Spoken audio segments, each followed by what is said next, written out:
Welcome to the Durba classes. Durba classes पर आप सभी का स्वागत है। मेरा नाम है जयदीप सिंह। सभी को राम राम, जय हिंद, जय भारत। ये राजनीति विज्ञान की क्लास है और आज का हमारा टॉपिक रहेगा नागरिकता, जिसे इंग्लिश में कहते हैं सिटीजनशिप।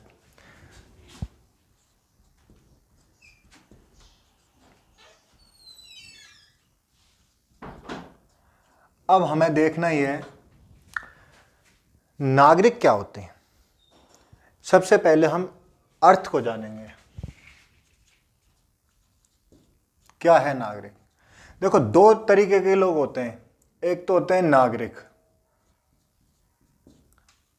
और एक होते हैं विदेशी। नागरिक जो होते हैं वह किसी देश के क्या होते हैं? निवासी होते हैं। और विदेशी क्या होते हैं? वो अन्य किसी देश के नागरिक होते हैं, अपने देश के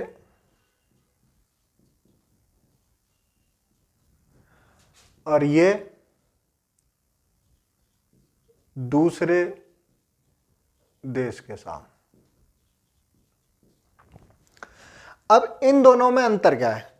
जो नागरिक होते हैं इनको कुछ सिविल और राजनीतिक अधिकार प्राप्त होते हैं, जबकि विदेशी जो होते हैं इनको राजनीतिक अधिकार प्राप्त नहीं होते हैं। ठीक है, अब इन दोनों के हम अधिकार की बात करते हैं। तो कुछ अधिकार ऐसे हैं जो केवल हमारे संविधान में किसके लिए दिए गए? नागरिकों के लिए दिए गए। जबकि कुछ अधिकार ऐसे हैं जो नागरिकों के लिए और विदेशियों के लिए, दोनों के लिए दिए गए। दोनों में हम अंतर जानने से पहले ये देखेंगे कि विदेशी नागरिक कितने प्रकार के होते हैं या विदेशी व्यक्ति कितने प्रकार के होते हैं। इसकी दो कैटेगरी हैं साहब। एक मित्र देश के नागरिक साहब, और दूसरा है साहब शत्रु देश। मित्र देश के अंतर्गत तो वो देश आते हैं जिनके साथ संबंध कैसे हों? सकारात्मक।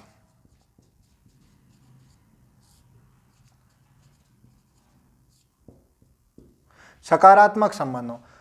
शत्रु देश में वो आते हैं जिनके साथ क्या चल रहा हो? युद्ध चल रहा हो।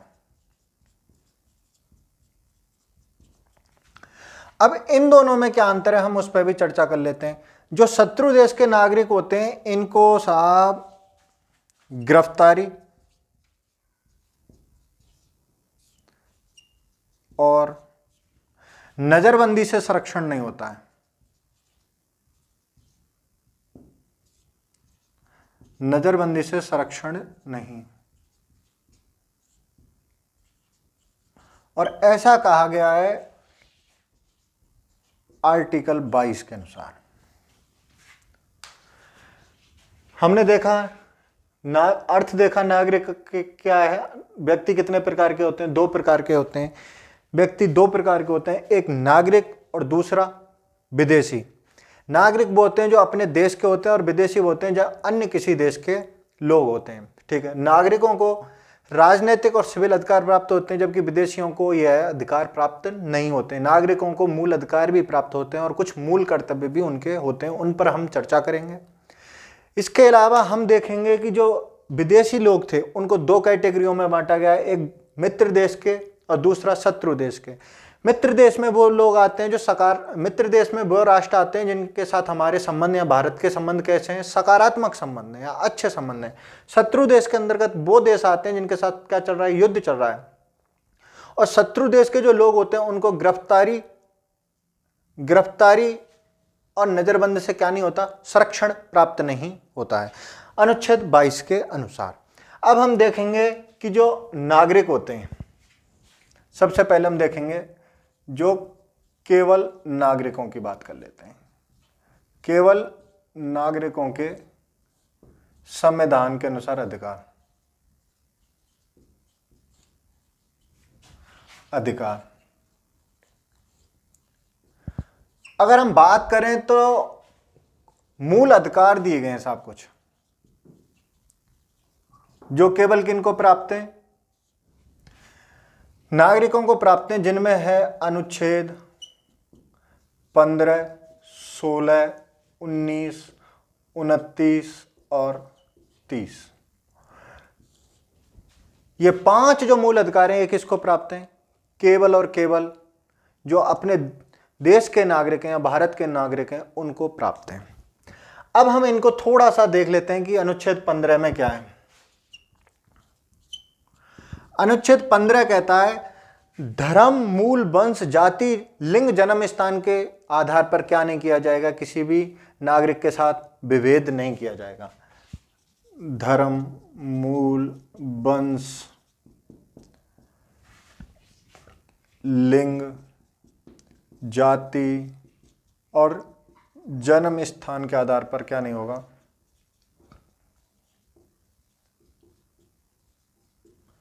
विभेद नहीं। विभेद से संरक्षण देता है साहब। बात करें वहीं अनुच्छेद 16 की, तो अनुच्छेद 16 कहता है कि जो लोक नियोजन के कार्य हैं उसमें क्या मिलेगी? सबको समता मिलेगी। लोक नियोजन के कार्यों में समता। ठीक है, बात कर लेते हैं साहब अनुच्छेद 19 भी क्या कह रहा है?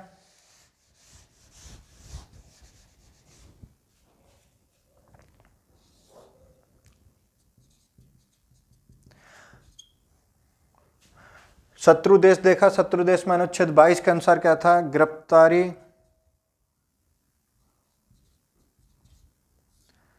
वहां नजरबंद से संरक्षण नहीं।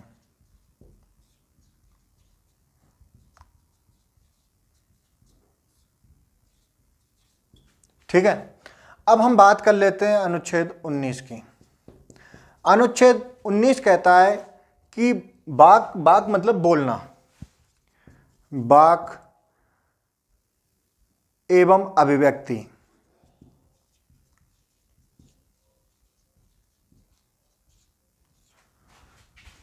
की स्वतंत्रता, वाक एवं अभिव्यक्ति की स्वतंत्रता, सम्मेलन, संघ, संचरण, निवास और व्यापार।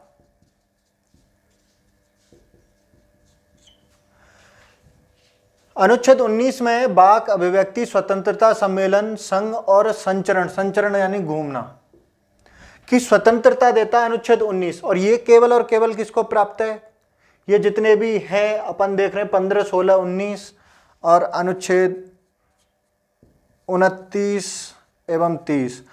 इसमें हम देख लेते हैं संस्कृति एवं शिक्षा की स्वतंत्रता।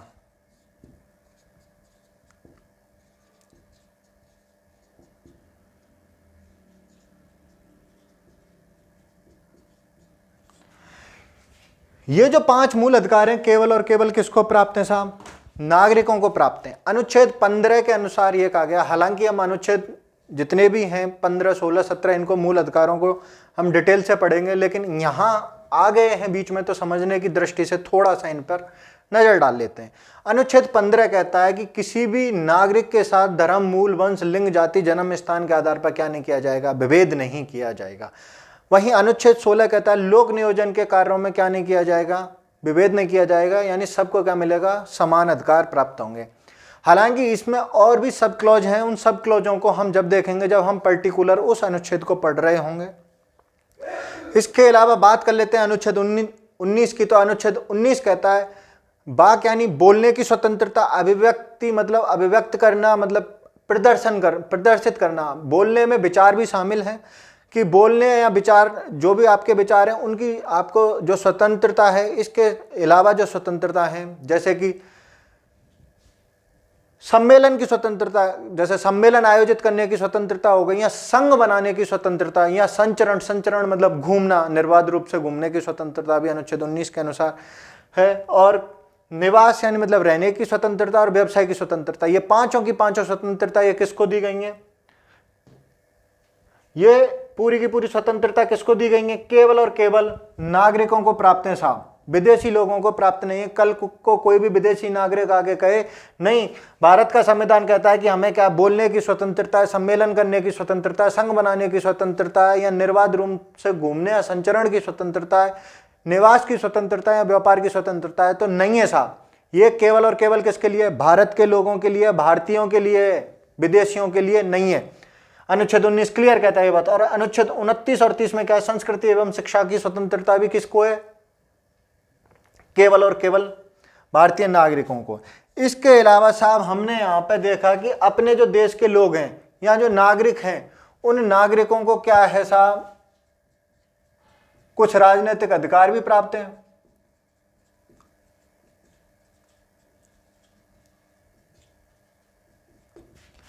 ठीक है, मूल अधिकार भी हैं साहब। मूल अधिकारों पे हम चर्चा कर चुके हैं, राजनीतिक अधिकार भी देख लेते हैं।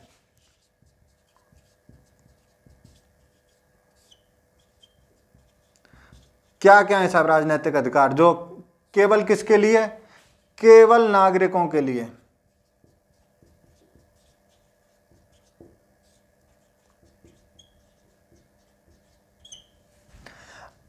अगर हम राजनीतिक अधिकारों में बात करें तो लोकसभा के चुनाव हो गए या विधानसभा के चुनाव हो गए, दोनों ही चुनावों में, लोकसभा और विधानसभा के चुनावों में जो मत देने का अधिकार है, जो वोट देने का अधिकार है, वो किसको प्राप्त है, केवल और केवल नागरिकों को प्राप्त है। किसी भी व्यक्ति को, यह दूसरे देश के किसी भी व्यक्ति को यह अधिकार नहीं है, भले ही वो भारत में रह रहा हो। इसका मतलब यह नहीं समझा जाएगा कि वो भारत का नागरिक है।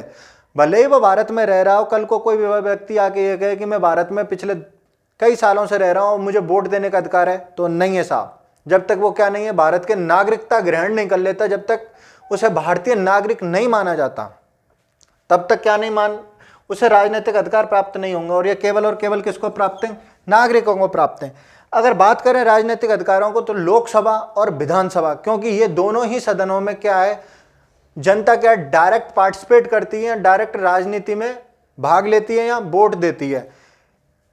अगर बात करें, हमने यहाँ लोकसभा ही क्यों बोला, राज्यसभा क्यों नहीं बोला, क्योंकि हम राज्यसभा के लोगों को डायरेक्ट नहीं चुनते हैं, उनका क्या है, डायरेक्ट चुनाव नहीं होता है, अप्रत्यक्ष रूप से उनका चुनाव होता है। इसी प्रकार मैंने विधान परिषद नहीं बोला है, मैंने केवल दो ही शब्दों का प्रयोग किया है, लोकसभा और विधानसभा। यानी लोकसभा और विधानसभा में वोट देने का अधिकार किसको प्राप्त है, केवल और केवल नागरिकों को प्राप्त है। दूसरी तरफ हम देखें, संसद और विधानमंडल के जो चुनाव हैं, यदि आप चुनाव लड़ना चाहते हो तो आप क्या होना चाहिए, भारत के नागरिक होना चाहिए।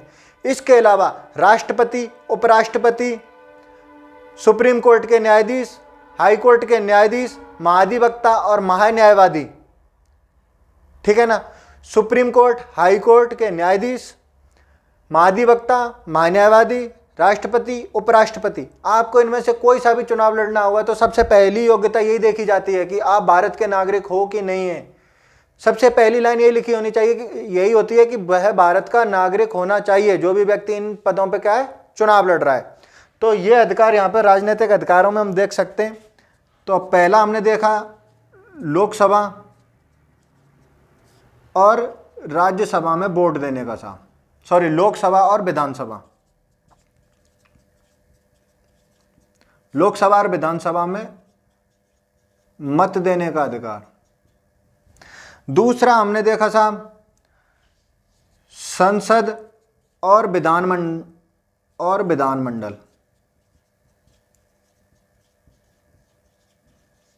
संसद और विधानमंडल में यदि आप चुनाव लड़ना चाहते हो, ठीक है। तीसरा हमने देखा साहब राष्ट्रपति, उपराष्ट्रपति, सुप्रीम कोर्ट, हाई कोर्ट, महान्यायवादी और महाधिवक्ता।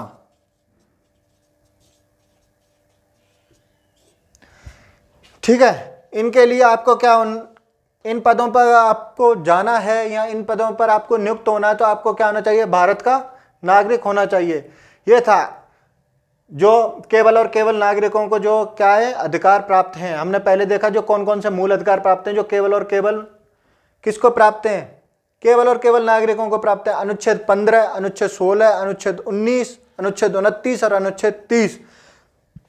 अनुच्छेद 15 की बात की जाए तो अनुच्छेद 15 कहता है धर्म, मूल, वंश, लिंग, जाति, जन्म स्थान के आधार पर क्या नहीं किया जाएगा, नागरिकों के साथ विभेद नहीं किया जाएगा। अनुच्छेद 16 कहता है, अनुच्छेद 16 के अनुसार बात स्पष्ट कही है कि लोक नियोजन के कार्यों में क्या रहेगी, समता रहेगी।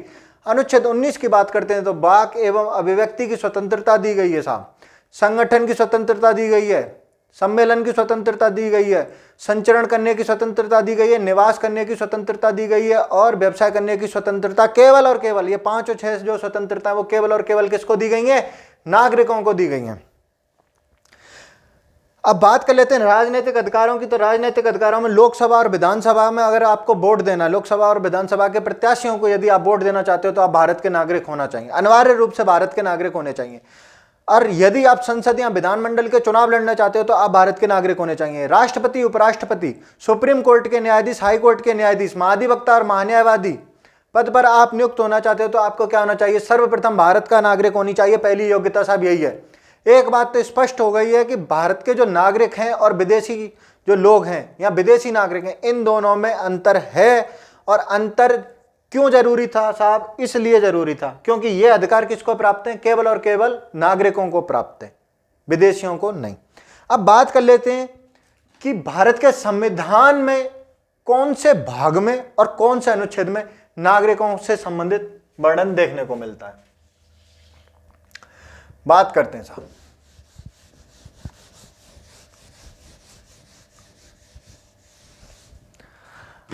बात करें तो नागरिकता के संबंध में जो प्रावधान मिलते हैं, भाग 2 और अनुच्छेद चलता है साहब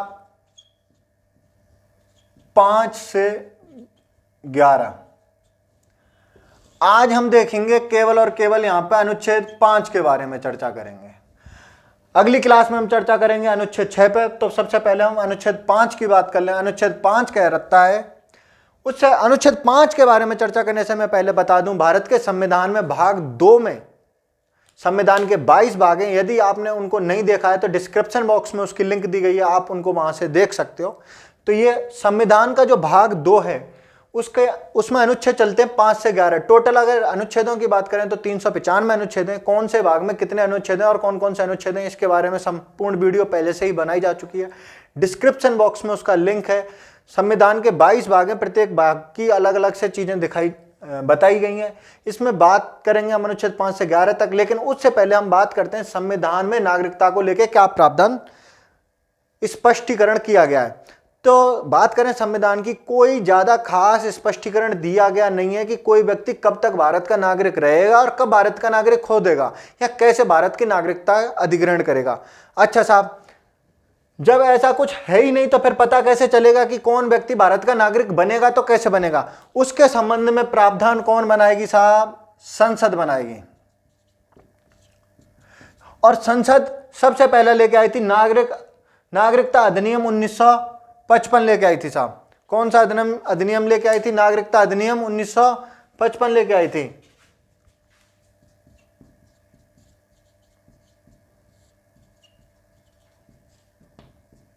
और इसमें क्या किए जाते हैं साहब? समय समय पे संशोधन भी किए जाते हैं। और इन संशोधनों को कौन करेगा साहब? संशोधनों को करेगा गवर्नमेंट ऑफ इंडिया, यानी भारत की संसद। संविधान में स्पष्ट नहीं है, संविधान में ऐसे कह सकते हैं नागरिकता के बारे में विस्तृत वर्णन नहीं।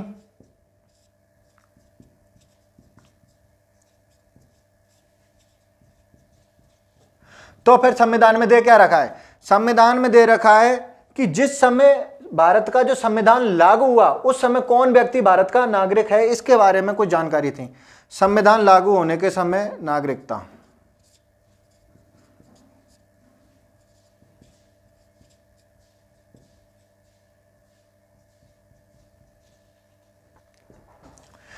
अब हम इसी कड़ी में आगे बढ़ते हुए देखेंगे कि कौन कौन व्यक्ति भारत का नागरिक है और कौन कौन व्यक्ति भारत का नागरिक नहीं है।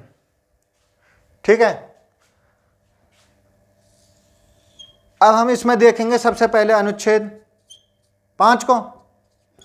अनुच्छेद 5 कहता है कि संविधान के प्रारंभ होने पर,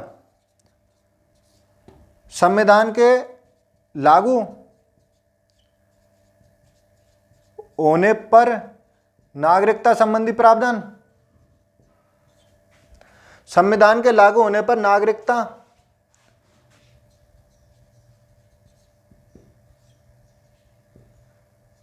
प्रावधानों की बात की गई है साहब, ठीक है। और वो प्रावधान कैसे हैं कि अधिवास के आधार पर, अधिवास का मतलब है जो भारत में रह रहे हों,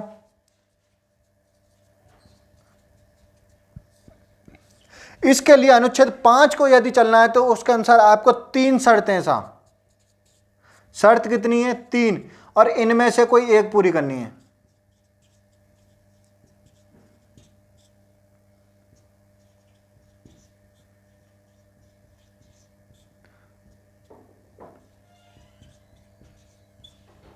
ठीक है, अनुच्छेद 5 के अनुसार यदि आपको नागरिकता चाहिए तो 3 कंडीशन है। कितनी कंडीशन है? 3 कंडीशन है, और 3 कंडीशनों में से आपको कम से कम एक कंडीशन को क्या करना होगा? पूर्ण करना होगा।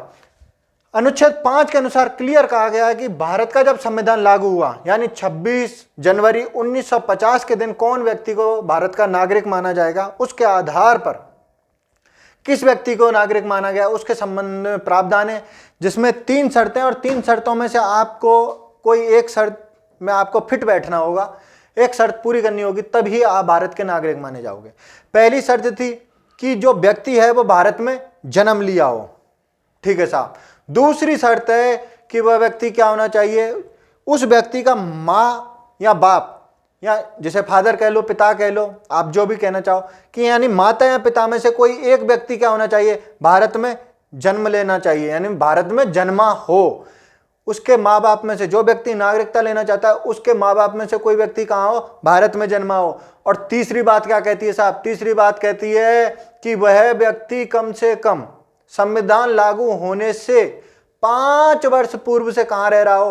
भारत के क्षेत्र में रह रहा हो। इन 3 कंडीशनों में से कोई एक कंडीशन पूरी होती है तो वह व्यक्ति भारत का नागरिक माना जाएगा। एक बार फिर से देखते हैं, या तो वह व्यक्ति भारत में जन्मा हो, दूसरा उसके माता या पिता में से कोई भी व्यक्ति भारत में जन्मा हो, और तीसरी कंडीशन यह है कि वह संविधान लागू होने से 26 जनवरी 1950 से 5 वर्ष पूर्व से कहाँ रह रहा हो? कम से कम 5 वर्ष है साहब, कम से कम 5 वर्ष पूर्व से कहाँ रह रहा हो? भारत में रह रहा हो। इन तीनों में से कोई कंडीशन को वह पूरी करता है तो वह भारत का नागरिक माना जाएगा। पहली शर्त, वह व्यक्ति भारत में जन्मा हो।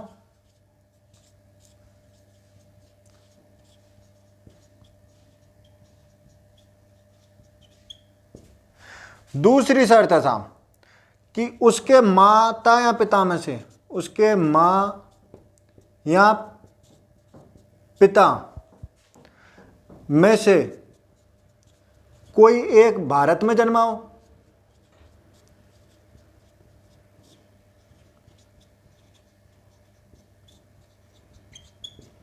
और तीसरी कंडीशन क्या कहती है साहब? तीसरी कंडीशन कहती है कि संविधान लागू होने से, संविधान के लागू होने से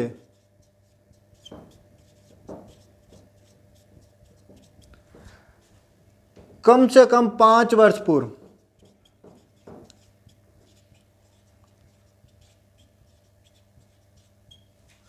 से वह भारत में रह रहा हो।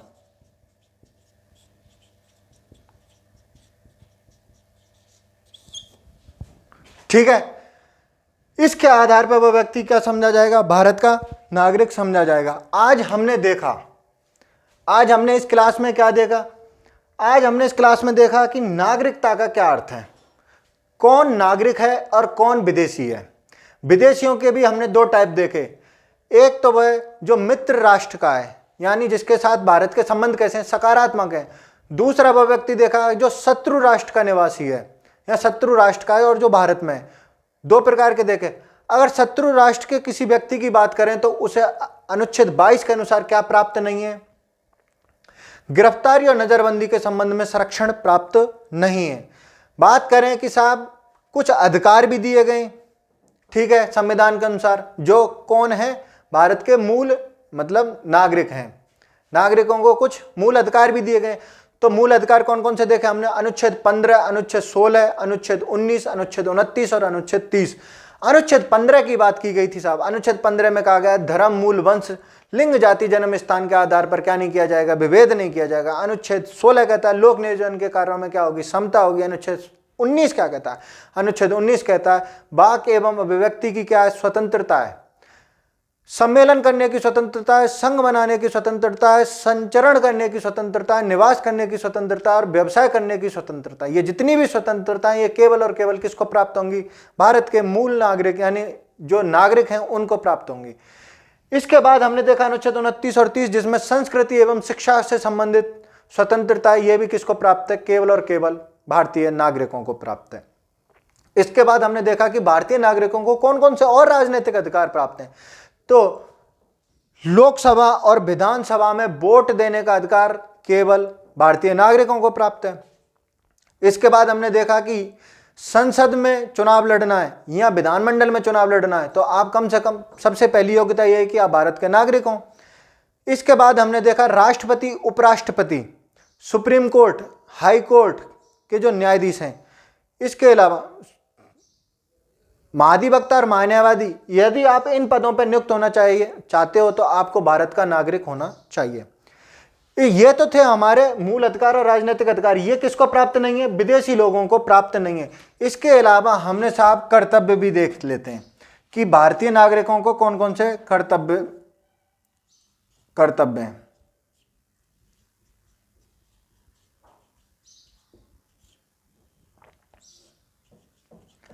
पहला, कर भुगतान, ठीक है। दूसरा है राष्ट्रगान का सम्मान,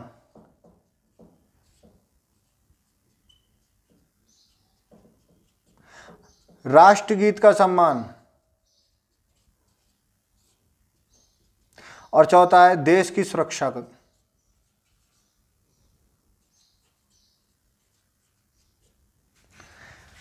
ये क्या है? नागरिकों के मूल कर्तव्य हैं।